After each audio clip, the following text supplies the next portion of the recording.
지난 시간에 우리가 외환위기 모형 중에서 제1세대 모형하고 제2세대 모형 소개했고요.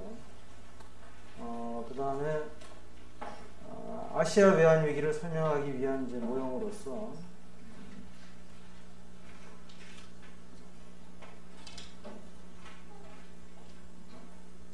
현대화된 금융공학 모형을 이제 소개를 했습니다.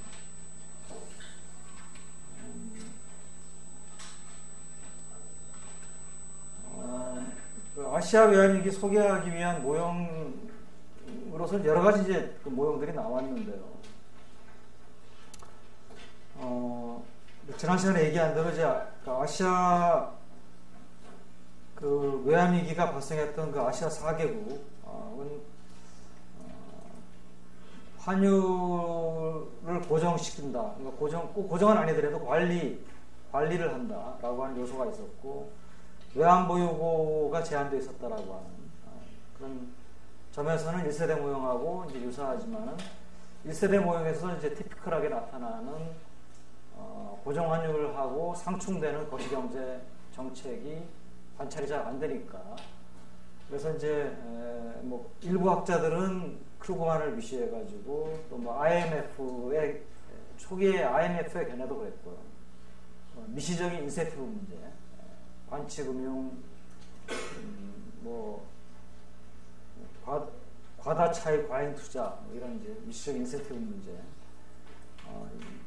문제를 많이 들었는데, 뭐 그와 이제 이 반면에 이 아시아 4개국의 문제가 전혀 없었던 건 아니지만은 그렇게 나쁘지 않았다. 이들 국가들의 기초 여건이 그렇게 나쁘지는 않았는데, 여기에 이제 그 국제 투자자들이 이제 그 돈을 빌려준 투자자들의 행태가 문제가 되었다라고 하는 것이 이제 현대화된 금융공학 모형이고요. 뭐 비슷한 이제 취지에서 나온 모형인데, 또 하나 이제 그 모형이 붐버스트 순환 모형이라는 것이 있습니다. 이 붐버스트 순환 모형은 우리가 이제 앞에서 이전에 소개했던 국제 자본 이동을 우리가 얘기할 때 소개했던 그 자본 유입의 문제, 캐피털 인플로우 프로블럼에서 그 소개했던 그 캐피털 인플로우 프로블럼 자체를 좀 더 모형으로 발전시킨 겁니다. 우리가 그때 캐피털 인플로우 프로블럼이라는 게 뭐라고 했습니까?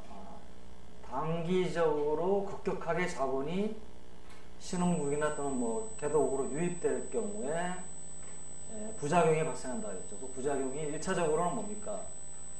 화폐 가치가 올라가죠. 그 나라 화폐 가치가 올라가면은, 그러면 그 나라의 수출품의 가격이 비싸지고, 따라서 수출이 잘 안 되고 수입은 늘어나고, 그래서 경상수지 적자가 되고, 그것이 이제 누적이 되는 외채가 늘어나는 문제.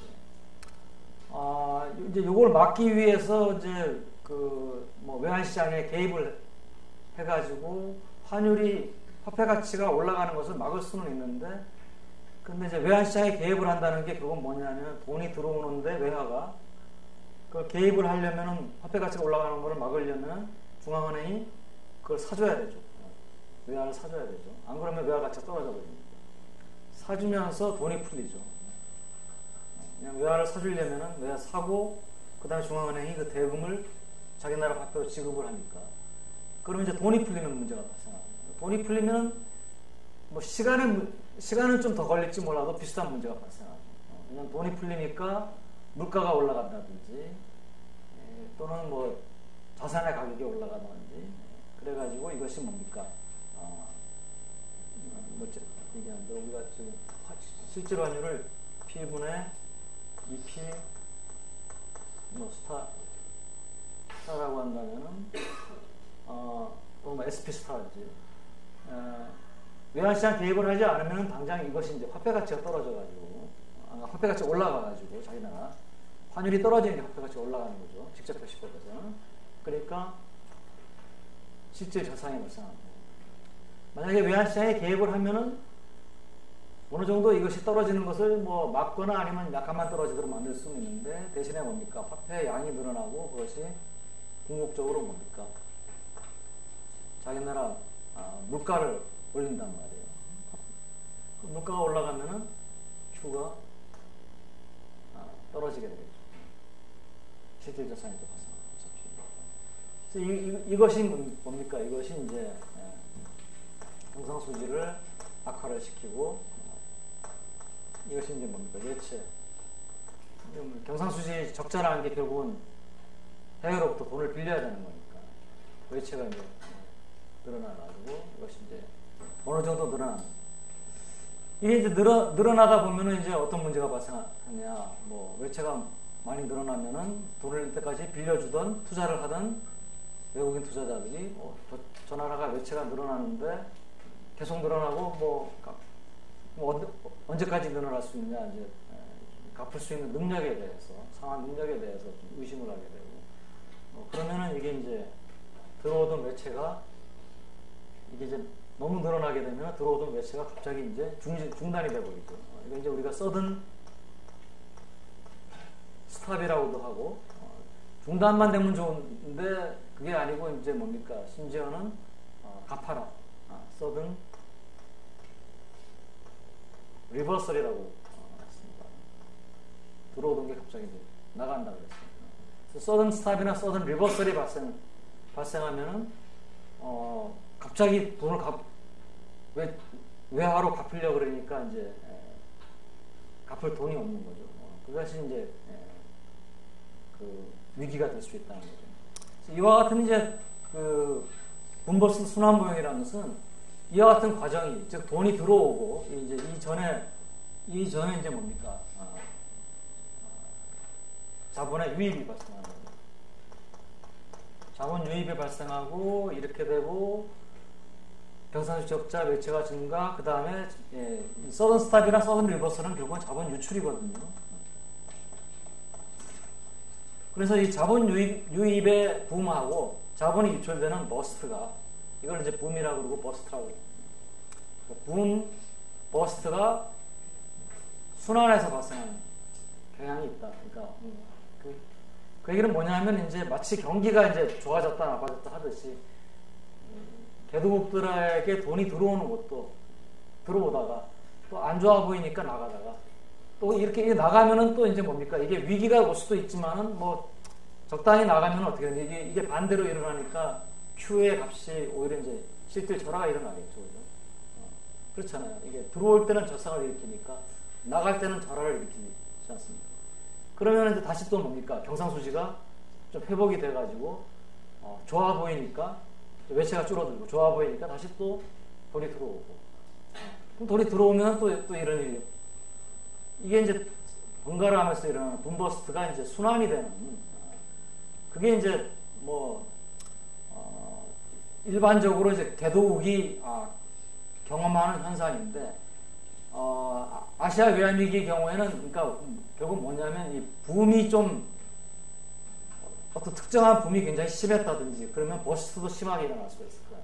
아주 이 붐버스트가 이렇게 완만하게 일어나면 좋은데 붐이 굉장히 뭐 심하게 오랫동안 갔다 그러면 그 다음에 버스트도 굉장히 자본 유출도 굉장히 심하게 일어나고 이런 큰 이제 그 순환에 걸려들어서 위기가 왔다. 원래 이 붐버스트라는 것은 자연스럽게 일어날 수 있는, 내생적으로 일어날 수 있는 어떤 경기 순환처럼 이제 자본의 유입과 유출도 순환이 일어날 수 있는 건데, 그것이 이제 좀 어떤 큰 그 순환에 걸려드는 게 이제 위기다. 아니면은 뭐 큰 순환일 수도 있고 여기에 무슨 어떤 외부적인 충격이 있을 수도 있고, 이렇게 이제 해석을 한 것이 붐버스트 순환모예요. 그러니까 이제 뭐 설명을 보면은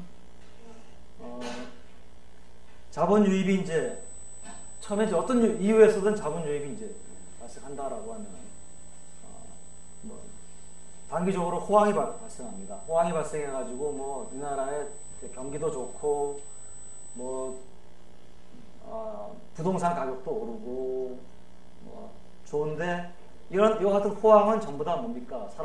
이 나라 경제 주체들의 지출을 늘리고, 그냥 뭐 주가도 좋고 부동산 가격이 높으면은 가게들이 소비 늘릴 거고, 주가 좋고 부동산 가격이 좋으면은 또 기업들도 뭡니까? 투자 늘릴 거고, 지출이 증가하게 되고, 지출을 증가는 경상수지 적자를 가져오죠. 경상수지 우리 해석을 할 때 탄력성 접근, 이거는 뭡니까? 화폐가 고평가될 때 실질 절상이라는 경상수지 적자된다. 그러면 두 번째 접근은 뭡니까? 국내 흡수 또는 국내 지출 접근 방법, 즉 저축하고 투자 간의 차이죠. 그러니까 어떻게 뭐 이걸 직접 다이렉트로 봐도 되고, 뭐 사이에 어떤 유동성이 풍부해져서 이 경제에서의 기업이나 가계의 지출이 늘어난다. 또는 투자가 늘어난다. 경상수지 적자가 되겠죠. 그러니까 여러분들이 내가 그 파트에서 내가 얘기를 할 때 강조를 했는지 안 했는지 모르지만, 많은 경우에 있어서 우리는 경상수지를 볼 때 경상수지 적자 흑자의 원인이 환율에 있다고 생각을 하는 경향이 있어요. 그런데 정말로 장기적으로 경상수지 적자 흑자의 원인은 환율보다는 결국 저축하고 투자 간의 차이입니다. 그러니까 저축하고 투자 간의 차이를 가져오는 또 더 근본적인 요인들은 또 다르겠지만, 내가 좀 다시 경상수지 적자의 가장 직접적인 원인은 저축하고 투자 간의 차이입니다. 가장 직접적인 원인. 그러니까 우리가 경상수지를 해석할 때 1차적으로는 이게 적자다. 이게 저축하고 보다도 투자를 많이 하는구나. 저축을 너무 적게 하는구나. 그 다음에 2차적으로는 그럼 왜 이 사람들이 저축을 보다도 투자를 많이 할까? 그게 이제 두 번째, 2차적으로 이제 왜 저축을 적게 할까? 왜냐하면 저축 투자라고 하는 게 또 왜 적게 하느냐 많이 하느냐의 원인이 있거든요. 그 다음을 이제 보는 게 이제 순서로 가는데, 하여튼 경상수지 적자다. 그러면 이제 자본이 어느 정도 매체가 이제 쌓이게 되고, 그럼 이걸 보존하기 위해서 처음에는 이제 이 들어오는 돈이 이걸 메워주겠죠. 경상수지 적자를. 근데 이게 어느 정도 자본이 유입돼가지고, 자본이 유입된다는 건 외채가 늘어난다는 얘기니까. 외채가 늘어나면은 이제 이것이 유출로 바뀌면서, 보통은 이제 이게 어느 정도 유출되면은 이 흐름이 반대로 일어나는 거죠. 그러면 이제 Q가 다시 올라가고, 경상수지가 흑자가 되고, 외채는 감소하고, 그래서 다시 또 자본이 상황이 좋아지니까 유입으로 바뀌고, 그래서 유입되다 보면 또 이번엔 또 이런 일이 일어나고, 그래서 이렇게 이제 순환이 일어나는데, 그 순환이 이렇게 부드럽게 일어나지 않고 갑자기 이 자본 유출이 심하게 일어나면서 갚지 못하는 그런 이제 문제가 생기면은 외환위기가 발생합니다.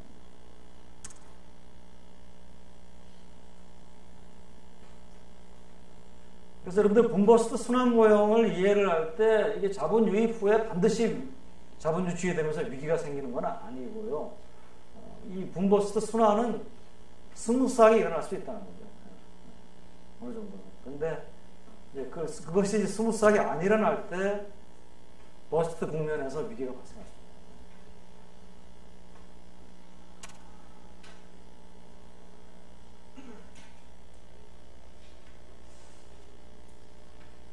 그러니까 결국은 이제 그 버스트 국면에서 위기가 발생하느냐 여부는 붐 국면이 얼마나 이제 심하게 일어나느냐. 붐 국면에서 여러 가지 자산 가격도 상승, 그러니까 뭐 부동산 가격도 상승하고 경기도 막 과열이 되고 그러거든요. 그게 이제 우리가 거품이라고 부를 정도로 그것이 심하면은 당연히 뭡니까? 버스트도 산이 높으면은 골이 깊어지는 법이니까 그죠?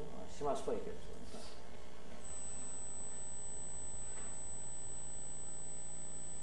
이게 이제 그 분버스트 순환 모형의 이제 그러니까 분버스트 순환 모형도 이제 어떻게 보면은 결국 이제 이 분버스트를 갖고 온 게 뭐 이 나라의 문제도 있지만은 이 돈을 갖고 들어오는 게 결국 외국인 투자자들이거든요. 이쪽에 이제 그 어떤 비합리적인 의사결정이라든지 이런 것들이 있을 수도 있다라고 하는 것이 이제 좀 내포되어 있는 그런 이제 뭐라고 볼 수가 있어요.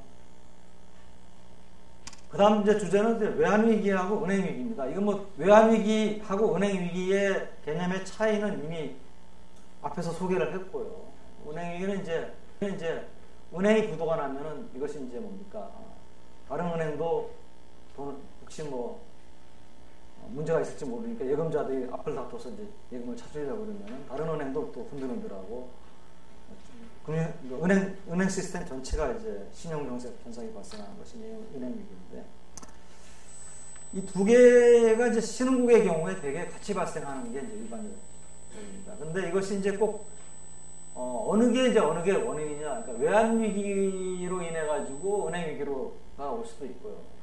은행위기로 인해 가지고 외환위기로 올 수도 있고요. 또 실제로 뭐 이것이 뭡니까? 꼭 어느 게 하나 먼저 발생하고 다른 게 꼭 발생하는 게 아니고 두 개가 이제 서로 영향을 미치면서 상황을 더 이제 악화시켜 나가는 그런 이제 그러니까 우리가 이 두 개의 위기를 우리가 보통 이제 쌍둥이 위기라고 이제 많이들 부릅니다. 그러니까 왜냐하면 대개 외환위기가 발생하는 대도국들이나 후진국들을 보면은 은행위기도 같이 발생하거든요. 같이 발생하는데, 뭐, 그렇지만 그것이 외환위기의 직접적인 원인이 꼭 은행위기라는 것은 아니라는 거예요. 다른 이유에서 외환위기가 발생하더라도 은행위기로 이것이 이제,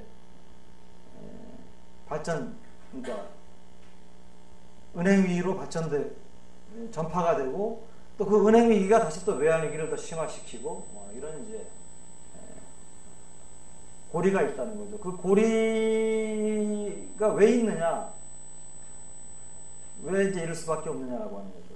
그래서 이제 일단은 외환위기가 은행위기를 악화시키는 그 과정을 보면은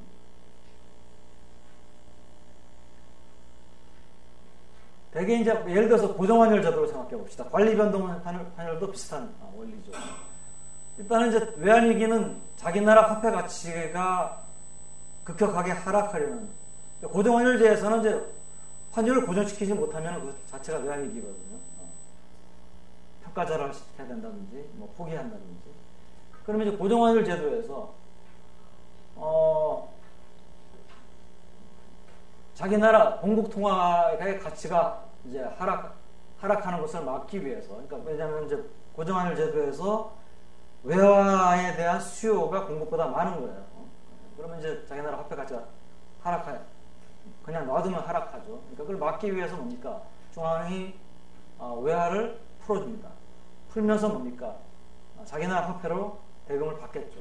그러면 그 과정에서 어떤 일이 일어나냐면은 이와 같은 외환시장 개입을 하는 과정에서 통화량이 감소하게 됩니다. 그죠? 우리 중앙은행 T 어카운트 써가지고 할 수도 있고 다시 볼 수도 있지만 이미 뭐 여러 번 했기 때문에 여러분들이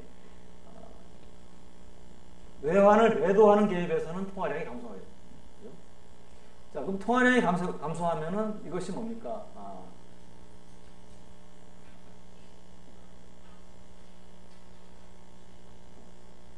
우리가 통화량이 감소한다라고 하는 것은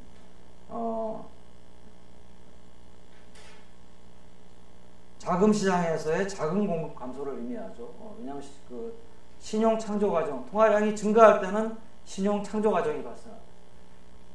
자꾸 대출이나 이런, 이때 신용이라는 것은 이제 대출이죠. 대출 창조가 이루어지지만은 통화량이 감소하는 단계에서는 신용의 수축 현상이 발생합니다. 그러니까 기존의 대출을 전부 다 회수하는 이런 현상이 발생합니다.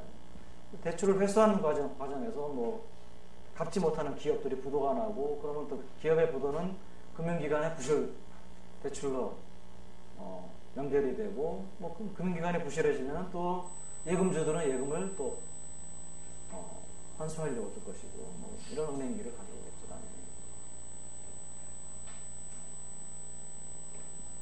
또 한 가지 이제 그 외환위기가 은행위기를 또 가져오는 것은 많은 경우에 있어서 이제 은행들이 외화로 표시된 부채를 가지고 있기 때문입니다. 특히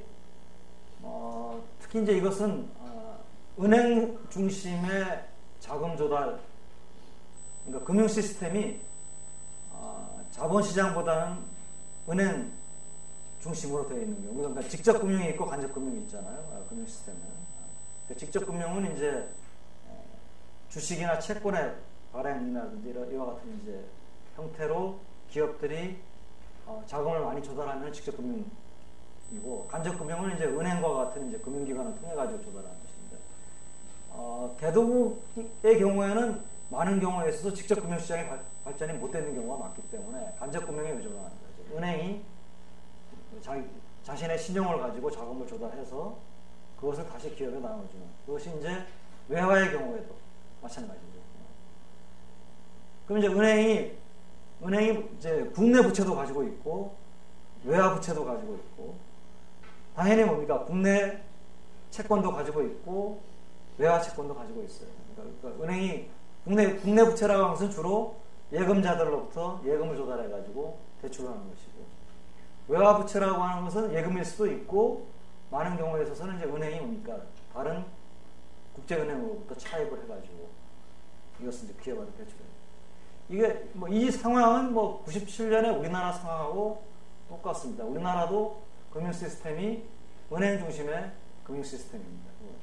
자본시장도 물론 발달되어 있긴 하지만은, 자본시장이 발달한, 특히 채권시장이 발달한 것은 우리나라가 금융 외환위기 이후의 일이고, 외환위기 이전만 하더라도 우리나라 금융시장의 중심은 은행입니다. 그리고 더더구나 이제 정부의 정책이, 당시 그 전에 정부의 정책이 외화를 조달해가지고 기업들이 외화를 조달해가지고 이제 투자를 할 때 기업들이 직접 해외에서 외화를 조달하는 것에 대해서 부정적인 견해를 갖고 있었어요. 왜냐하면 기업들이 직접 외화를 조달하면은 정부로서는 그거 통계를 잡아내기도 어렵습니다. 컨트롤하기도 어렵습니다. 그런데 그래서 이제 정부로서는 뭡니까? 은행이 자금을 조달하고, 조달한 자금을 이제 은행이 다시 기업한테 대출해주는. 그러면은 은행의 숫자는 얼마 안 되고, 은행은 감독 당국에 어느 정도 타이트한 감독을 받기 때문에 컨트롤을 할 수가 있죠. 그래서 그와 같은 이제 방법을 선호를 했고요. 또 그와 같은 방법을 또 선호한 이유는 은행들이 비교적 이제 기업들보다는 신용도가 좋기 때문에 자금을 싸게 조달할 수가 있어요. 거기에다 이제 하나 더 역할을 하는 것은 뭐냐면, 은행들이 자금을 조달할 때 정부가 좀 잘못한 부분이 있어요. 뭐냐면은 은행들이 장기 차입을 할 수도 있었고 단기 차입을 할 수도 있었는데, 정부가 단기 차입 쪽으로 은행들을 좀 유도를 했습니다. 왜 그러냐? 그건 당연합니다. 왜? 금리가 원래 수익률 곡선이라면 여러분들 화폐금융은 알지만 단기 금리가 있고 장기 금리가 있는데, 일반적으로 수익률 곡선은 우상향하죠. 그러니까 장기 금리가 단기 금리보다 일반적으로 높습니다. 그래서 단기로 자금을 조달하는 거예요. 그런데 은행 간 자금 시장은 또 어떤 특징이 있냐면은, 단기로 자금을 빌려준다 하더라도 그냥 단기로 끝나는 게 아니고, 만기가 되면은 별 문제가 없으면은 그것을 쉽게 그냥 자동 연장해주는, 그러니까 우리가 이제 롤오버라고 하죠. 그 롤오버를 시켜주는 특징이 있기 때문에 단기로 빌려서 단기를 자꾸 롤오버를 시키면은 이건 장기나 마찬가지니까. 근데 금리는 싸니까. 그러니까 이제 그렇게 유도를 했거든요. 은행들이. 왜냐면 이 단기 금융 시장에, 그러니까 단기 자금을 롤오버 시키는 이와 같은 자금 시장의 특성은 은행가 시장에서만 존재하는 특성이에요. 그러니까 은행하고 기업 사이에서는 그와 같은 롤오버가 별로, 아예 내가 자금이 5년 동안 필요하다가 5년 동안 장기 대출을 하는 것이지 롤오버 시켜주질 않거든요. 근데 금융기관 사이에는 이게 일반적인 이제 대출의 형태이기 때문에, 그래서 이제 우리나라도 그런 식으로 유도를 했습니다. 은행이 외자를 도입할 때는 은행이 도입해라. 은행이 도입하되 비용을 낮추기 위해서 단기 자금을 주로 써서 롤오버 시켜라.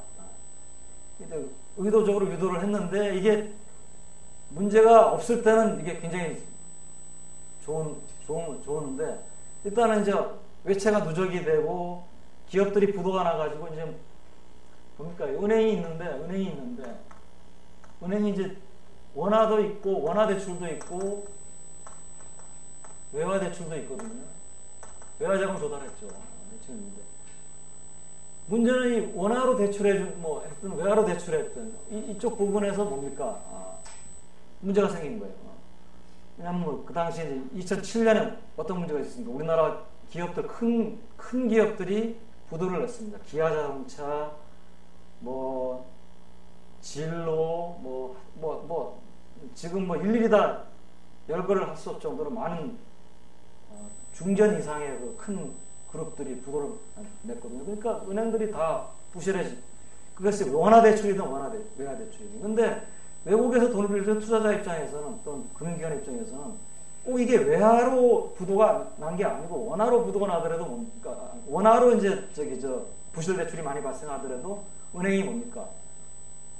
부도를 낼 가능성이 높잖아요. 원화를 못 갚아도 부도고 외화를 못 갚아도 부도인데, 그러니까 이제 더 이상 돈을 빌려주기 어렵겠다. 그러니까 단기로 롤오버하고 있었던 거니까. 근데 이게 의심스러워요. 더구나 태국에서 부도가 발생하니까, 태국이 외환위기가 발생하니까 태국하고 다른 나라들, 한국이나 정도의 차이는 있지만 비슷한 전략을 택하고 있던 나라예요. 관리변동원을 택하고 있고 주로 은행을 통해 가지고 해외에서 자금 조달해 가지고 대출하고 있던 나라고, 해외 자금 조달, 그 다음에 투자 증가를 통해 가지고 고성장을 유지하고 있던 나라들이고 비슷한 나라들이니까 이게 의심스럽다. 얘네는 또 문제가 생길지 모르겠다. 그럼 이제 얼마나 스탑하기가 쉬워요. 단기로 롤오버하고 있던 건. 조금 이제 마음 약한 애들이 이제 3개월마다 만기 롤오버 하던 거를 이제는 한 달마다 이제 한 달짜리로 계속 롤오버 시켜주겠다. 한 달 후에 보니까 또 더 상황이 안 좋으니까 그러면 이제 보름만 주겠다. 이래가지고 자금 조달이 끊기는 거 아닙니까? 그래서 이제 이게 이제 일단은 은행들이 외화부채를 가지고 있는데 문제가 뭐냐면, 외화부채, 외화 대출 해줬잖아요, 기업에다가. 자, 외환위기가 발생하니까, 외환위기가 이제 은행위기를 악화시키는 과정을 좀 얘기해요. 외환위기가 발생하니까 자기 나라 화폐 가치가 떨어집니다. 떨어지거나 떨어질 위험이 있어요. 화폐 가치가 떨어지면 어떤 문제가 발생합니까? 이거를 대출을 해줬는데, 대출을 받은 기업은 꼭 이걸 가지고 외화를 버는 사업에만 투자를 하는 게 아니에요. 그죠? 이걸 가져가가지고 예를 들어서 해태 제과나 이런 데는 지금은 러시아나 이런 데 수출 많이 하지만 당시에는 해태 제과 주로 만든 제품 국내에서 소비용이거든요. 내수용이거든요. 근데 원화를 벌어들이는데 갑자기 이제 만약에라도 외환위기가 현실화돼 가지고 이게 원화 가치가 절반으로 떨어진다. 그러면은 해태 제과가 갚아야 될 해태 제과가 이제 예를 들어서 외화로 대출을 받아 가지고 이 외화를 가지고 기계를 외국에서 수입해 가지고 그 다음에 초코파이나 이런 거 만들어서 판다. 초코파이가 오리온 건가요? 판다라고 하면은 그거 팔아가지고는 갚을 길이 없잖아요. 그러면은 해태 제과가 그걸 못 갚으면은 그 돈 빌려주는 은행도 그걸 못 갚는 거고. 이와 같은 이게 외환위기가 꼭 그러니까 외환위기가 발생해가지고 화폐 가치가 하락해도 이런 문제가 있고, 아직 발생하지 않았지만은 하락할 가능성이 있다. 그러면은 뭡니까? 그거는 부도가 날 가능성이 있다. 그것도 돈을 더 이상 빌려주지 않을 이유가 되잖아요. 그러니까 들어오던 외화를 더 이상 안 빌려주겠다. 갚아라. 그러니까 은행위기가 오는 거예요. 은행 수지가 악화돼가지고. 자, 요게 이제 외환위기, 은행위기를 가져오는 메커니즘이고요. 요번에는 이제 거꾸로, 반대로 은행위기가 외환위기를 악화시키는 과정을 한번 보겠습니다. 자, 첫 번째 그 메커니즘은 이거는 이제 외환 사정은 전혀 아직은 괜찮다고 합시다. 근데 은행들이 막 우리나라 예를 들어서 어떤 나라에 은행들이 막 이제 하나가 부도가 나가지고 사람들이 예금 인출하니까 또 다른 은행도 흔들흔들하고 이런 상황이라고 합시다. 아직 외화 쪽은 뭐 문제가 없는데 당연히 중앙은행이나 정부가 나서가지고 사태를 진화시키려고 할 겁니다. 진화시키는 방법이 뭡니까? 충분한 자금을 은행한테 주는 거예요. 그래서 예금을 사람들이 몰려와서 예금 인출하려고 할 때 인출에 다 대응할 수 있을 정도로 충분한 자금을 은행에 공급을 하겠죠. 이제 그게 또 심해서 어려우면은 사실은 이제 그 다음에는 뭐 인출을 뱅킹 할러데이라 해가지고 사흘 동안 은행 문 닫고 전부 다 진정하자 뭐 이렇게 갈 수도 있는데 그거는 아주 위기가 심할 때 하는 거고 보통은 이제 일단은 뭡니까? 돈을 풀어가지고 진화를 시키려고 할 거예요. 그러면 돈을 풀면은 통화량이 늘어나죠, 그죠? 그렇잖아요. 통화량이 늘어나면은 당연히 뭡니까? 화폐 가치가 떨어지겠죠. 그래서 이것이 이제 그 외환 위기를 초래할 수 있는 하나의 메커니즘이 될 수가 있어요.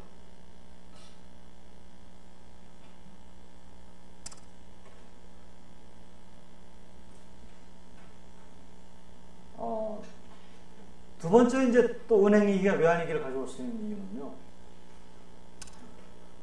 자, 이 은행들이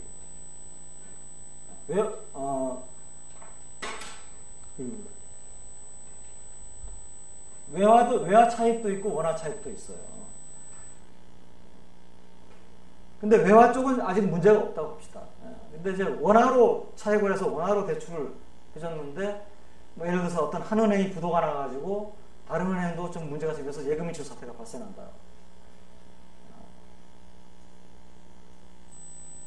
그러면은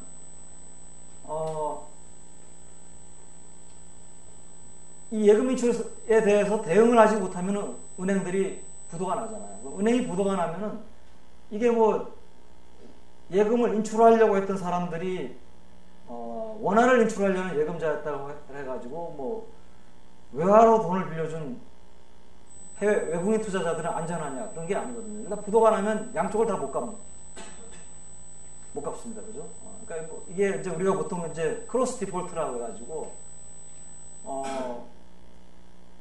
국제금융시장에서의 자금의 차입하는 경우에는 어떤 하나의 자금을 못 갚는 사태가 발생하면은 그 금융기관이 가지고 있는 모든 채무가 전부 다 스탑이 됩니다. 정지가 돼요.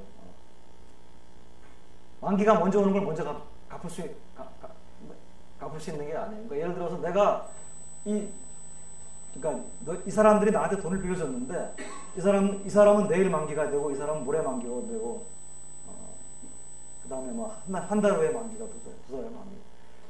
내가 지금 흔들흔들해요. 근데 오늘 이제 내가 이 사람 돈을 못 갚았어. 그러면 이 사람은 내가 하루 있다가 만기이기 때문에 못 갚았더라도 내가 뭡니까? 들어오는 돈도 있고 자산은 있거든요. 그러니까 하루 후에 들어오는 걸 그럼 나한테 갚아라. 조금이라도 있으면. 이렇게 얘기할 우선순위가 있느냐. 일단은 한번 내가 이 사람 걸 부분적으로라도 못 갚으면 나머지 사람들은 다 똑같은 채권자예요. 똑같은 순위의 채권자가 되고요.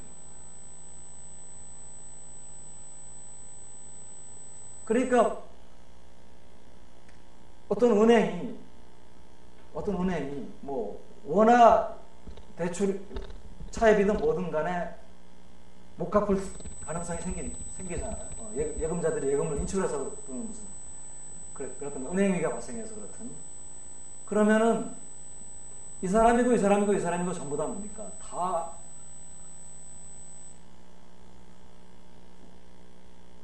자기가 빌려준 돈을 떼일 우려가 있으니까 그러니까 내가 문제가 있다고 생각이 들면은 전부 다들 만기가 돌아오면 더 이상 돈 안 빌려주고 갚으라고 이제 하기 시작할 겁니다. 그러면 이제 어떤 문제가 발생하느냐? 은행은 외화로 차입을 해가지고 이게 롤오버가 될 줄 알고 대출을 해줬는데 갑자기 더 이상 안 해주고 갚으라고 이제 하기 시작하고, 그러면은 갚아야 되는데 안 갚으면 또 나도 부도가 나니까, 이 외화 쪽에서 부도가 나면은 그건 외화 부도나 뭐 월화 부도나 다 부도니까. 그러면 갚기 위해서 은행들은 어떻게 하겠습니까? 외화를 빌려주는 기업에서는 달라 그러면 기업은 뭐 이미 나는 뭐 기계 사느라고 하고 나한테 외화를 3년 동안 뭐 대출해 주기로 했는데 왜 갑자기 갚으라 그러면? 갚을 길이 없으니까 은행은 어떻게 합니까? 할 수 없이 가지고 있는 원화 가지고 외환 시장에서 외화를 사서 갚으려고 하겠죠. 그 외환 시장에서 은행이 외화를 사려고 하면 외환 시장에서 외화에 대한 초과 수요가 발생하고, 그것을 대응하지 못하면 뭡니까? 화폐 가치가 크게 떨어지게 되겠죠. 자기나 화폐 가치가. 그래서 은행 위기가 외환 위기가 되는 과정이 이제 바로 이와 같은 과정입니다. 은행이 문제가 생기면은 외국인 투자자들이 또 돈을 더 이상 안 빌려주고 갚으라고 이제 하기 시작하고, 그게 원화 때문에 문제가 생기더라고요. 갚을 길은 뭡니까? 외환시장에서 외환을 사가지고 갚을 수밖에 없습니다. 실제로 그게 우리나라에서 발생한 일입니다. 다들 은행들이 외환시장이 아침 9시인가 9시 반에 열리자마자 은행들이 다 덤벼 들어가지고 외환을 사겠다 그러니까, 뭐 당시에는 상하 제한 폭이 있었거든요. 하루에 움직일 수 있는 폭이. 상한으로 딱 가가지고는 마치 주식시장에서 상종가에 막 잔량이 쌓이는 거나 마찬가지예요. 팔겠다는 사람은 없고, 그 주식을. 그럼 이때 그 주식이 외화죠. 달러죠. 사겠다는 사람은 은행이. 살 수가 없어요. 근데 오늘 갚아야 될 돈이 있는데 못 사면 뭡니까? 부도가 나요.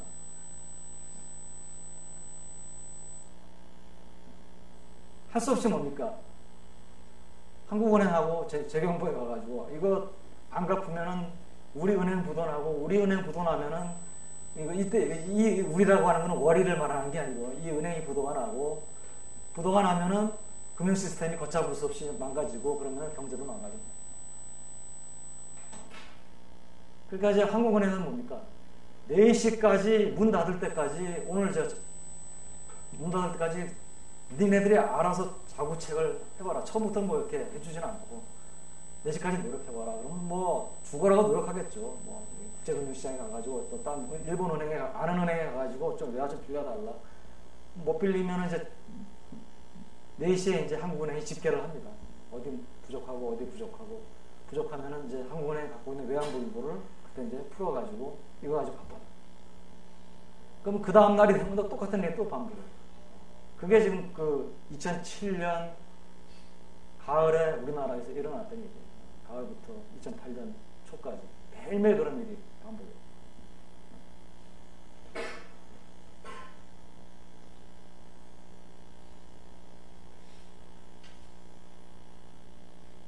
그래서 이 두 위기는 또 어느 위기가 먼저 발생했든지 간에, 원인이 됐든 간에, 하여튼 그 신흥국, 특히 개도국에서는 서로 이렇게 영향을 미치면서, 그래서 거의 항상 같이 발생합니다. 그래서 우리가 트윈 크라이시스라고. 자, 다음번 관련된 주제가 이제 외환위기 전염효과입니다. 이건 컨테이전인데요. 뭐 원래 전염은 여러분들 뭐 질병에서 나오는 용어죠. 전염병이라든지, 뭐 요새 뭐 메르스인가 뭐 그것도 있지만은. 근데 외환위기는 이제 한 국가의 외환시장에서 발생하는 교란이 다른 국가의 외환시장으로 전파하는 현상을 이제 우리가 외환위기라고 합니다. 이제 이 외환위기의 전염이 사람들의 그 관심을 끈 것은 94년 이제 멕시코 외환위기. 멕시코에서 외환위기가 이제 발생했는데, 뭐 이것이 이제 멕시코 부근에 주변에 있는 몇몇 이제 중남미 국가들도 이제 외환시장이 흔들렸어요. 그런데 뭐 뿐만 아니고 이제 대표적으로 흔들리는 나라가 이제 필리핀 같은 나라, 좀 멀리 떨어져 있는데도 거의 같이 흔들렸거든요. 그러니까 주가도 떨어지고. 그러니까 이제 이것이 이제 이게 외환 위기라고 하는 게 몇 나라에서 지역적으로 또는 뭐 지역적으로 근접한, 또는 뭐 지역적으로 근접하지 않아도 뭐 경제적으로 어떤 상황이 유사한 몇몇 나라에서 동시다발적으로 발생하는 경향이 있다라고 하는 것을 사람들의 주목을 끌기 시작하고, 이때 이제 이것을 이제 그 멕시코의 전통주가 이제 뭐 데킬라라고 하는 전통주가 있어서 이제 데킬라 효과다 이렇게 이제 사람들이 부르기 시작했어요.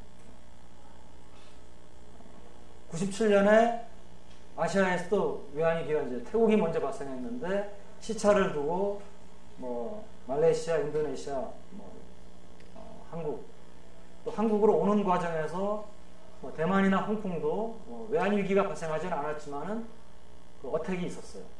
스페큘레이티브 어택이.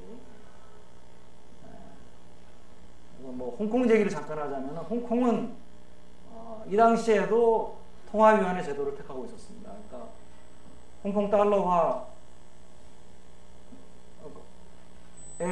홍콩의 통화량이 이퀄 뭡니까? 홍콩의 은행들이 보유하고 있는 외환 보유 준비자산 곱하기, 홍콩은 이제 고정환율 제도니까 고정환율 보다도 더 많았어요. 적었어요. 그러니까 그러니까 그 얘기는 뭐냐면은, 어떤 투기꾼이 있어가지고 홍콩에 있는 모든 화폐를 전부 다 자기가 다 빌려가지고 공격을 하더라도 무너지지 않는 제도입니다.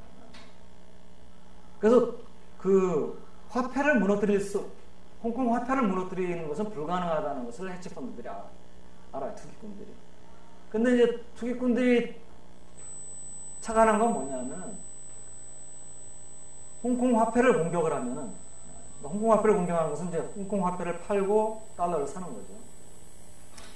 공격을 하면 이걸 방어하는 과정에서 홍콩의 통화량이 줄어듭니다. 그죠? 통화량이 줄다. 통화량이 줄면서 이것이 어디에 영향을 미치냐면, 금리를 올리고 주가를 떨어뜨려요. 그렇잖아요. 통화 긴축이 일어나면은 자산시장은 금리를 올린다는 건 채권 가격이 떨어진다는 얘기거든요. 채권 가격, 주가 이런 게 떨어져요. 그러니까 이걸 이제 아니까 나중에는 어떻게 하냐면, 홍콩 달러를 공격하면서 거기서 돈을 벌려고 하는 게 아니라, 그게 무너지지 않으니까 더 이상 돈을 못 벌거든요. 오히려 코스트가 발생하죠. 근데 주가가 떨어진다는 걸 아니까 홍콩 주식시장에서 선물환이나 이런 거, 주가 선물 같은 걸 이용해가지고 숏포지션을 취하는 거예요. 떨어지면 돈 벌 수 있게. 숏포지션 팍 취해놓고는 공격은 이쪽을 공격하는 거예요. 홍콩 달러를. 이거 돈을 벌죠. 왜냐하면 달러 공격하면 주가 떨어지니까. 돈은 주가가 떨어지는 거죠. 그래서 요거를 이제 한두 번 당하니까 홍콩 이제 당국이 어떻게 대응을 했습니까? 이쪽을 숏포지션 취해놓고 홍콩 달러 공격하니까 홍콩 통화 당국이 주식시장에서 주가를 받쳐버렸어요. 그렇게 해가지고 이제, 왜냐면 주가 떨어지면은 쟤네들이 또 돈 벌어 가니까, 오히려 이제 주식시장에 개입을 해가지고, 걔네들하고 응징을 해버리는 이제 그런 전략을 취했죠. 그러니까, 하여튼 뭐 이런 게임이 계속 일어나고 있는데, 실제는 이제, 이때 이제 외환위기가 전염된 것을 이제 우리가 뭐 아시안 플루라고 이제, 그리고 또 이게 몬순풍이 부는 이제 방향에서 뭐 몬순 이펙트라고도 부르기도 합니다. 몬순얼 이펙트. 전염효과를 에 대해서 이제 우리가 인식을 한다면은, 그러면 전염이 왜 일어나느냐? 왜 이 외환위기라는 게 한번 발생하면은 인접한 국가든 하여튼 아니면 뭐 경제 여건이 비슷한 국가에서 뭐 마치 전염이 일어나듯이 동시다발적으로 발생합니다. 여기에 대해서 크게 세 가지 원인을 이제 얘기를 합니다. 하나는 무역관계, 두 번째는 군중 집단 행동, 세 번째는 이제 국제투자가의 유동성 부족입니다. 이거에 대해서 좀 얘기를 구체적으로 하겠습니다. 무역관계라고 하는 것은 이제 두 나라가 굉장히 무역량이 굉장히 많은, 서로 교역을 많이 하는 두 나라가 있다고 합니다. 그러면 두 나라가 서로 상대방한테 수출도 하고 수입도 하고 이제 거래가 많이 이루어지는데 A라는 나라가 어떤 외환 위기가 발생해서 A라는 나라의 통화 가치가 크게 하락했다고. 그러면 두 나라가 서로 교역을 많이 하는 나라니까 B 나라가 영향을 안 받을 수가 없겠죠. A라는 나라의 통화 가치가 하락하면은 A라는 나라의 물건이 싸지니까 B라는 나라의 사람들이 뭡니까? A라는 나라에서 물건을 많이 사갖고 올라 그러고 반대로 수출은 잘 안 될 겁니다. 그럼 B국의 경상수지가 무역수지나 경상수지가 악화되는 건 뻔합니다. 뭐 이게 오랫동안 지속이 되면 B도 버틸 수가 없으니까 B라는 나라가 알아서 정책 당국이 알아서 평가자락을 해버린다든지 이런 이제 일이 발생합니다. 요게 이제 꼭 A, B가 아니고 A라는 나라하고 B라는 나라가 서로 교역을 하는 경우도 있지만 C라는 나라에 서로 수출을 많이 하는 경쟁국이다. 그런 경우도 발생할 수 있어요. 요 A, B의 대표적인 나라가 이제 그 어떤 나라냐면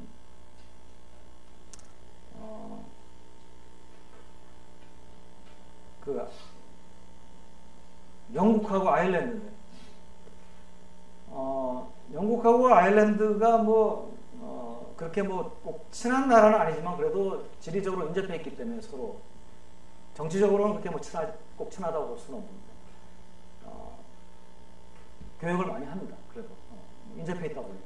그러니까 이제 92년, 93년에 우리 유로 ERM 위기 이게 92년 9월에 영국의 파운드화 위기가 먼저 왔습니다. 사실은 아일랜드의 화폐가 그때 펀트화라는 게 있었는데 아일랜드는 이때는 상대적으로 영국보다는 좀 투기적 공격이 덜했어요. 좀 버틸 수 있었는데 영국이 먼저 파운드화가 가치가 무너지니까 아일랜드가 뭡니까? 버틸 수가 없는. 왜냐하면 서로 교역을 많이 하는데 영국이 파운드화 화폐 가치가 떨어져 버리니까 아일랜드가 경상수지, 영국에 대해서 무역수지 적자가 너무 많이 나요. 또 이런 이제 사례가 핀란드하고 핀란드 옆에 뭐가 있죠? 스웨덴 뭐 이런 이제 요 사이에서도 이런 일들이 이제 비일비재하게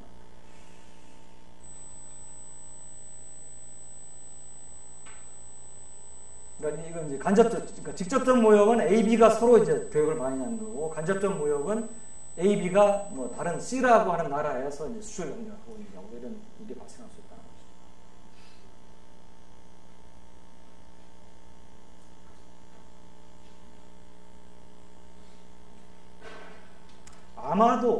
아마도 우리나라하고 일본 사이에서도 아마 이제 이런 현상이 좀 있을 수도 있을 거예요. 그러니까 엔화 가치가 엄청나게 위기라고 할 정도로 엔화 가치가 예를 들어서 뭐 굉장히 짧은 기간 동안에 뭐 50% 100% 하락을 한다. 아마 우리나라도 굉장히 큰 지금은 엔화 가치가 좀 천천히 떨어져서 그렇지. 두 번째 이제 군용 집단 행동.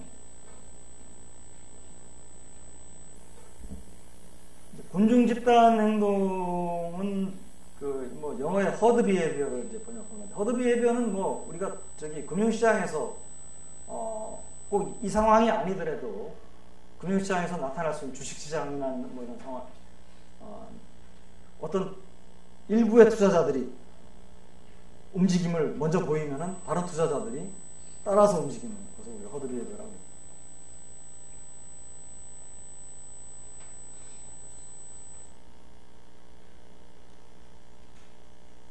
이제 국제 투자가들이 있는데 이 친구들이 예를 들어서 다 같이 어떤 나라에 돈을 빌려주고 있는데 그 중에서 뭐 일부 투자자들이 갑자기 자금을 회수한다. 그러면은 다른 투자자들이 쟤네들이 왜 회수를 할까? 내가 모르는 어떤 정보를 쟤네들이 갖고 있을지 모르겠다. 따라가지고 회수를 한다. 뭐 이런 식의 것이죠.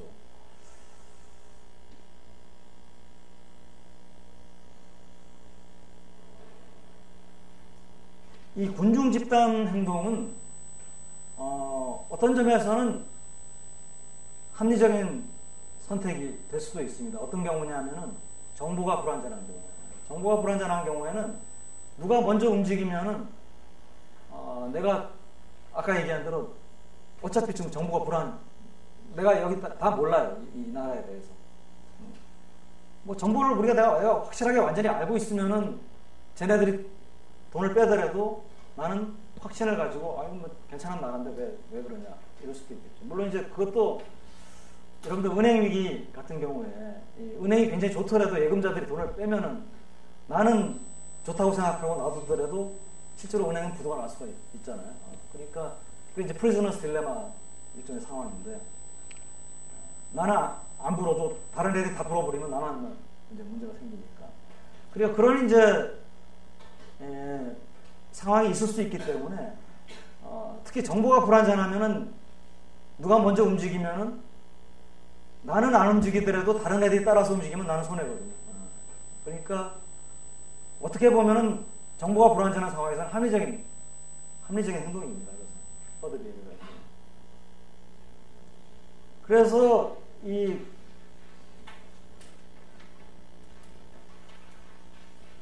우리가 앞에서 이제 현대화된 금융공황 무형, 아시아 외환위기가 발생했을 때 현대화된 금융공황 무형을 얘기했잖아요. 또 국제 투자자들이 돈을 빌려줄 때 막 허딩하듯이 뭐 앞을 다퉈서 빌려줬다가 또 빼나갈 때는 또 앞을 다퉈서 빼나가는 거. 그걸 설명할 때 국제 투자가의 행동을 허드 비헤비어로 많이 해석을 하는 경우도 많이 있습니다. 근데 아까 얘기한 대로 정보가 불완전하거나 비대칭적일 경우에는 이 국제투자사의 허드 비헤비어가 합리적인 의사결정으로서 나올 수가 있거든요. 그렇기 때문에 아시아 외환위기 이후에 이제 이와 같은 추후의 외환위기를 이제 막아야 됩니다. 어떻게 하면 막을 수 있느냐라고 하는 것을 논의할 때 중요한 해결책 중에 하나가 정보를 정확하게 제공하자. 라고 하는 게 중요한 해결책 중에 하나였습니다. 그래서 이제 한 가지 나온 게 뭐냐면은 SDDS라고 하는 거예요. Special Data Dissemination Standard라고 하는 게 만들어져가지고 이거는 뭐냐면 그 나라의 대외 부채라든지 외환 보유고라든지 이런 데에 대한 정보를 적시에 공개를 하자. 그래서 이제 SDDS라고 하는 게 어디에 만들어지냐면 IMF에 만들어집니다. IMF에다가 각국이 자신의 뭐 외채라든지 외환 보유액도 이제 그러니까 그냥 외환 보유액은 믿을 수가 없어요. 그냥 외환 보유액이 있다고 하지만은 한국이 뭐 외환 보유액이 200억 불 있다고 했는데 사실은 은행한테 다 빌려줘가지고 갚으라 그러면 은행이 못 갚거든요. 외환 보유고는 준비자산이라고 해서 바이 데피니션은 뭡니까? 외환시장 개입을 위해서 언제든지 동원할 수 있어야 되는데 장부상에는 200억 불이 있는데 동원하려고 하니까 실제 동원할 수 있는 건 30억 불 정도밖에 안 될 거예요. 170억 불은 은행한테 빌려줬는데 은행이 못 갚겠다. 지금 왜? 나는 기업한테 빌려줬기 때문에 못 갚겠다. 그 외환 보유액이 아니거든요. 그거는. 장부상으로만 그렇지. 그러니까 우리가 가용 외환 보유액이라고 하는 개념이 나오죠. 동원할 수 있는 외환 보유액. 외환 보유액도 그냥 외환 보유액이 아니고 이와 같은 이제 카테고리를 분류해가지고 IMF에다가 보고를 하면은 IMF가 뭡니까? SDDS 사이트가 있어요. 여러분도 지금도 들어가서 다 볼 수가 있습니다. 누구든 들어가가지고 그 나라의 외환 사정이라든지 뭐 이런 것을 파악할 수 있는. 그러니까 이거는 이제 왜 그런 프로그램을 굳이 만들었겠습니까? 정보의 비대칭성 문제를 해결하기 위해, 불안정성 문제를 해결하기 위해서. 그러면 허드 비헤비어가 줄어들 수 있다는 그런 이제 희망을 가지고 있는 겁니다.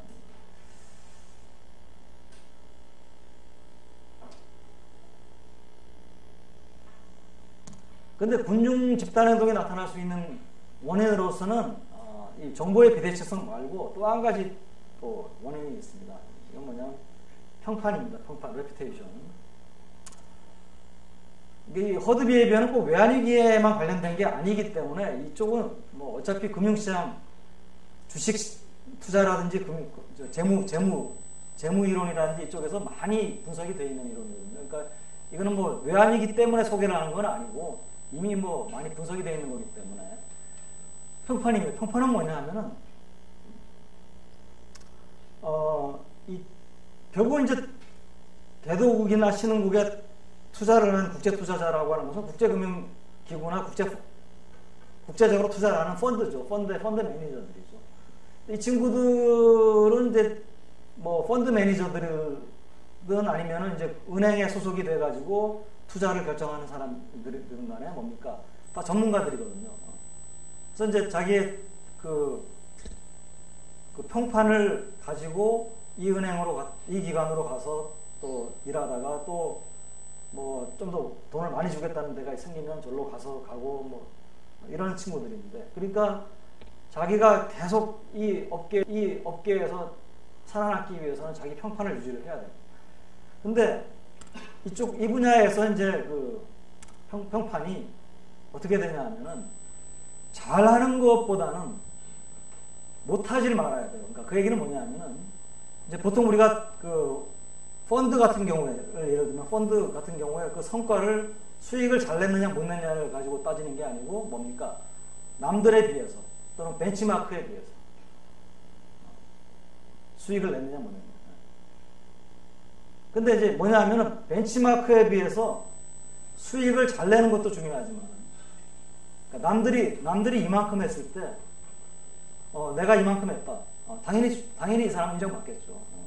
근데 이때 인정받는 것보다도 더 중요한 게 뭐냐면 남들이 이만큼 했는데, 그러니까 남들이 다 못했어요.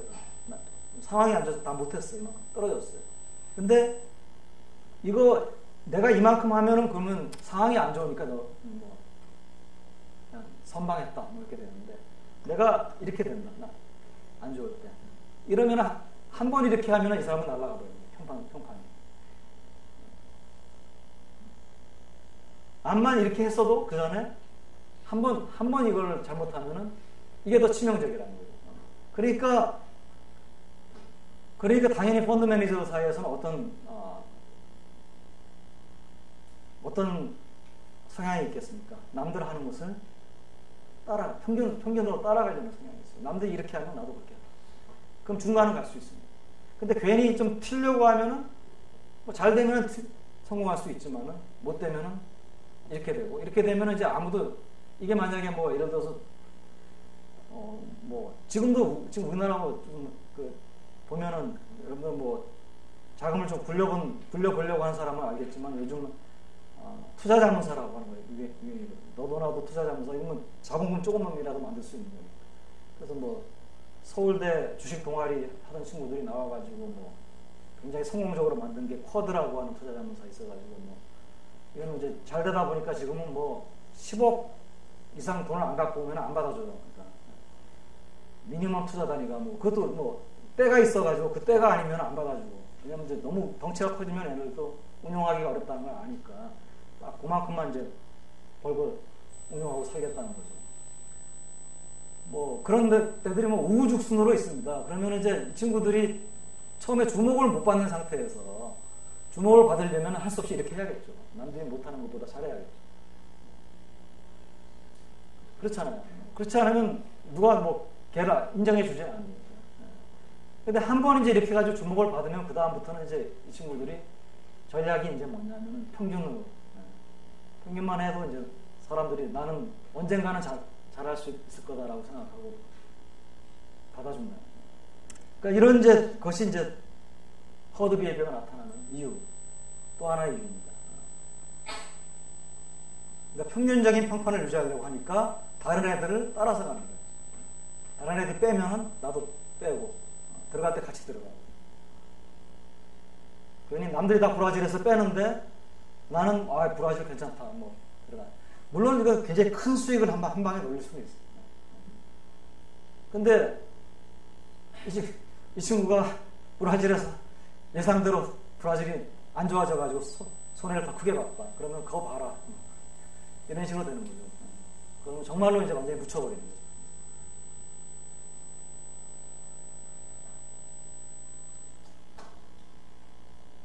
세 번째 이제 국제투자가 유동성부죠. 이거는 뭐냐 하면, 그러니까 이제 허드 비헤이비어 때문에 이제 뭐 한 나라에서 자금을 빼면은 다른 나라에서도 또 비슷한 나라에서 빼는 것이고요. 국제 투자가 유동성 부족은 뭐냐면 국제 투자가는 당연히 포트폴리오를 다변화시키기 때문에 이 나라에도 투자하고 저 나라에도 투자하고 있습니다. 그렇죠? 투자를 한 상태에서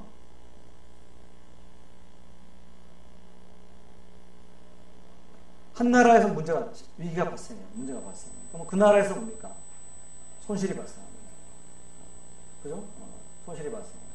그럼 손실이 발생하면은 이 투자자한테 돈을 대준 전주들이 펀드라면 펀드에 가입했던 사람들이 손실 발생했으니까 위험하다. 일단 빼고 보자. 환매를 요청을 합니다. 그러면 이제 환매를 요청하면 환매 응해줘야 되잖아요. 응한다는 건 내가 투자해 놓은 걸 팔아가지고 응해줘야 되는데 문제가 발생한 이 나라는 뭡니까? 이미 문제가 발생해서 팔래도 팔 수가 없어요. 팔면 너무 손해를 보고. 그러니까 할 수 없이 뭡니까? 다른 투자한 데서 좀씩 팔아가지고 회수를 이제 합니다. 이때 이제 대개 개도국에 주로 신흥국에 투자하는 펀드에서 그 다른 나라가 바로 많이들 이용하는 나라가 한국입니다. 한국을 그래서 뭐 현금인축이라고 합니다. 왜냐하면 한국은 비교적 유동성이 크고요. 개인 투자자들이나 뭐 이런 데들이 이제 많이, 그러니까 주가가 떨어지면은 개인 투자자들이 들어와가지고 받쳐주고, 더 떨어지면은 받쳐주는 데가 있습니다. 어딥니까? 연기금, 국민연금이 들어서 받쳐줍니다. 그러니까 단기간 내 대량으로 팔아서 주가가 떨어지더라도 다른 나라에서는 이만큼 팔면은 주가가 반토막이 나가지고 못 파는데, 왜냐하면 손해보고 팔 수는 없으니까. 한국은 이만큼 팔면은 반토막은 안 나고 한 3분의 1만 떨어진다든지 4분의 1만 떨어집니다. 뭐 이런 뭐 나라들마다 차이는 있지만은 다들 이제 뭡니까? 다른 나라에서 뺄 겁니다. 이때 이제 그 아시아 외환위기 때 이 역할을 한 게, 이게 우리가 커먼 크레디터 이펙트라고 그러거든요. 이제 어떤 한 크레디터가 여기서 손해를 보니까 다른 나라에서 이제 돈을 뺀 거거든요. 이 역할을 한 게 일본계 은행들입니다. 일본계 은행들이 아시아 쪽에다가 많이 대출을 해주고 투자를 많이 하고 있었는데,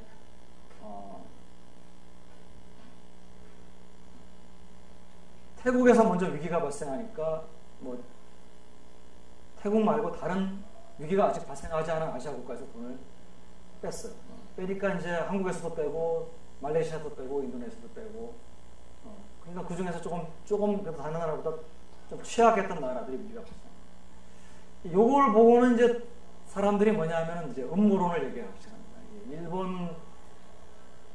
일본이 뭐 은행들이 짜고 뭐 아시아 국가들을 공격을 했다. 근데 이제 뭐 음모론이 사실 뭐 있을 수도 뭐 음모론에 대해서 뭐 무슨 뭐 내가 반대하는 에비던스가 있다는 건 꼭 아니고요. 근데 꼭 음모가 아니더라도 이런 이제 커먼 크레디터가 이와 같은 상황에 처했을 때는 이와 같은 음모론과 비슷한, 왜냐하면 일본 은행들이 대부분들이 다 태국에 굉장히 돈을 많이 빌려주고 있었거든요. 그리고 또 이제 이때 또 한 가지 또 문제는 이제 일본이 그 엔화 가치가 이때 이제 97년에 아마 그 엔화 가치가 굉장히 올랐을 겁니다. 그래가지고 해외에 투자한 돈을 회수를 하면은 이제 얘네들한테 돈을 예금을 한, 그러니까 돈을 투자를 한 전주들은 다 엔화로 투자를 한 일본 사람들인데, 해외 투자를 했는데 이거 팔고 가져와봐야 엔화 가치가 갑자기 오르니까 갚을 수가 없어요. 이런 문제도 있었습니다. 같이. 그러니까 뭐 하여튼 여러 가지 이런 문제들이 있어가지고 그 아시아 외환위기 때는 이제 마치 이제 커먼 크레디터가 무슨 음모를 가지고 일본 은행들이 뭐 마치 이제 자금을 회수해간 그런 것처럼 보이는데, 뭐 꼭 음모가 아니더라도 이런 일이 일어날 수 있다. 그런 거죠. 네.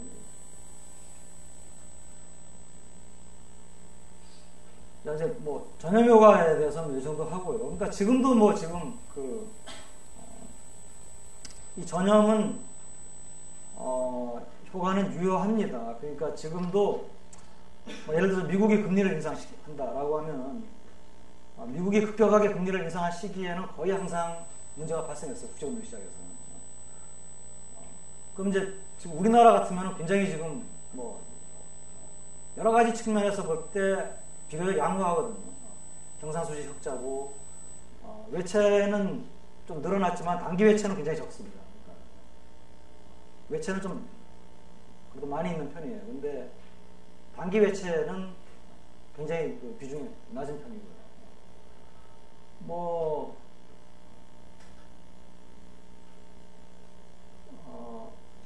그와 같은 상황에서 뭐 금리 올리더라도 뭐 비교 상대가 맞지 않겠냐. 그렇지만 이제 뭐냐면 한두 신흥국이 위기가 발생하면은 그러면은 이제 이것이 이제 이와 같은 여러 가지 경로들이 있으니까 전형 경로를 통해 가지고 어떤 영향을 미칠지 모른다라고 하는 불확실성. 뭐 위기가 온다 안 온다 우리가 확신을 할 수는 없지만 이제 그런 거를 이제 우리가 지금 두려워하고 있는 거죠.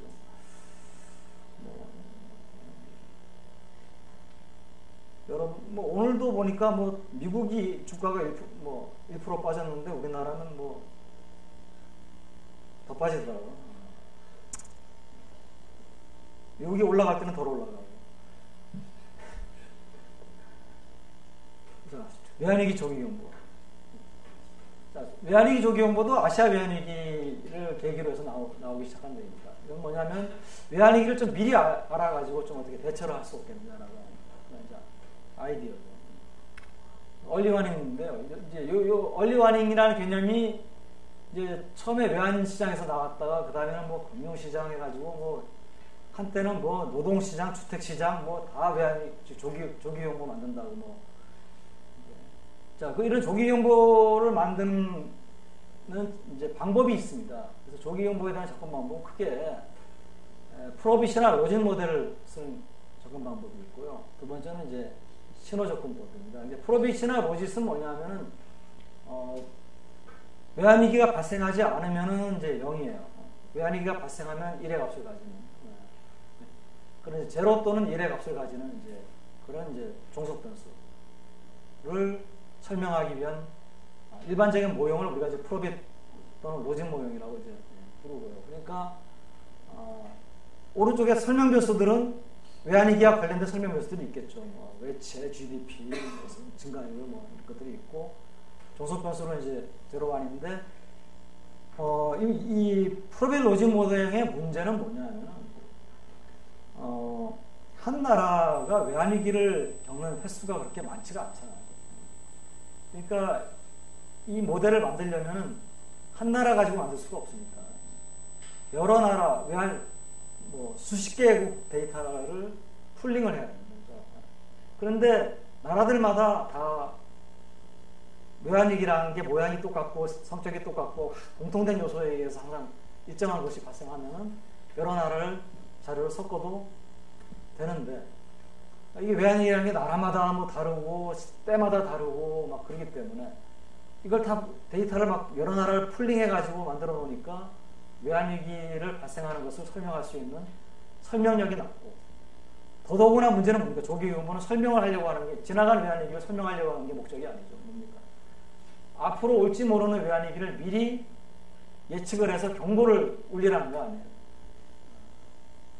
예측은 더 어렵죠. 설명하는 게 어려우면은 한번 내가 얘기했었죠. 설명한다라고 하는 것은 피팅이죠. 인샘플 포켓에서 피팅 시키는 거고.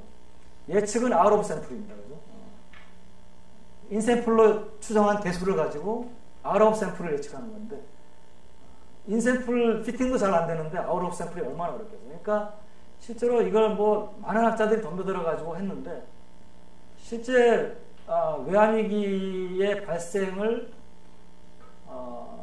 열에 하나도 예측 못해요. 그러면 이거는 좀 문제가 있죠. 그래서 신호접근법으로 갑니다. 신호접근법은 이제 그래서 신호접근법은 많이 이용하는데 신호접근법은 이겁니다. 외환위기하고 관련된 여러 가지 변수들을 봅니다. 변수들이 움직이겠죠. 근데 이때 외환위기가 발생했다. 그 외환위기를 전후로 해가지고, 이걸 윈도우라고 합니다. 요 윈도우 기간 중에, 그러니까 뭐 외환위기 전후 6개월이라든지, 이게 이 사이에 이 변수는 움직이긴 했지만은 뭐 평소 움직이는 거하고 비슷한 움직임을 보였다. 이건 이제 시그널을 못 보낸 변수죠. 근데 이 외환위기 기간 중에 평소에는 이렇게 움직였는데 이 기간 중에 좀 특이한 이렇게 움직임을 보였다. 특이한 움직임을 보였다는 것은 보통 이것이 평소에 움직이는 거의 표준 편차가 시그마라고 하면은 이 시그마를 뭐 넘어가는 움직임을 보였다. 표준 편차라는 것은 이제 어떤 변수의 변동의 폭이잖아요, 그죠? 그럼 이 시그마를 1.96 정도 되면 95%니까 이제 이 시그마를 넘어가는 변동을 보였다는 것은 그러니까 뭡니까? 5%에 해당되는 아주 희귀한 움직임을 보였다는 거거든요. 보통 95%의 움직임을 넘어서는. 그러면 이거는 이제 이건 시그널을 보인 변수로 이제 우리가 파악을 할 수가 있습니다. 근데 이제 문제는 이런 시그널을 보인 변수들이 하나가 아니고 여러 개가 있을 수 있죠. 그죠? 여기에도 또 다른 문제가 있습니다. 뭐냐면은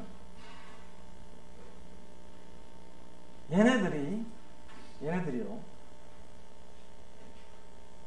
이때만 이런 움직임을 보이는 게 아니고 이때도 보일 수도 있고 이전에도 이때도 보일 수도 있습니다.